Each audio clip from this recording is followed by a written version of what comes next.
اس Amnesty scheme کو میری اور میری پارٹی مسترد کرتی ہے۔ فیصلہ ہو ہی گیا کہ جی ایسے ڈکلیریشن اسکیم ہم نے ایک لے کے آنی ہے۔ 2018 کا ہم الیکشن جیتیں گے، جنہوں نے ایمنسٹی لی ہے سب کو انویسٹیگیٹ کریں گے۔ تو آپ لوگوں کو ایک موقع تو دیں۔ جب بار بار آپ ڈاکوؤں کو یہ اسکیمز دے دیتے ہیں تو میں سوال پوچھتا ہوں کہ جو لوگ ایمانداری سے اس ملک میں ٹیکس دیتے ہیں وہ تو بیوقوف لوگ نکلے نا۔ لوگوں کو اب سمجھ میں آ گئی ہے کہ نئے طریقے سے کام کرنا پڑے گا۔ پہلے چوری کرو، ٹیکس نہ دو، کرپشن کرو، تھوڑی دیر کے بعد ایک اسکیم آ جائے گی، سارا آپ کا کالا دھن سفید ہو جائے گا، بلیک کا پیسہ وائٹ ہو جائے گا۔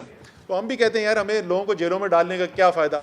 یہ کون سی دنیا دیتی ہے اتنی ایمنسٹی اسکیمز، اور کتنی ایمنسٹی اسکیم کامیاب ہوئی ہے؟ لیکن اس میں کوئی شک نہیں ہونا چاہیے، اسکیم اس وقت کامیاب ہوگی اگر لوگوں کو یہ پتا ہو کہ جس دن یہ اسکیم ختم ہوگی اس کے اگلے دن ہمارے پاس چھپنے کے لیے کوئی جگہ نہیں ہے۔ آپ دے رہے ہیں ایمنسٹی اسکیم، ہم آ کے اس کو ریسنڈ کریں گے، ہم ساروں کو انویسٹیگیٹ کریں گے۔ تو جب بھی یہ اسکیم اناؤنس ہو، میرا برادرانہ مشورہ اپنے تمام دوستوں کو یہ ہوگا کہ اس کو استعمال کر لیں، ورنہ اس کے بعد پھر گلہ نہ کرنا۔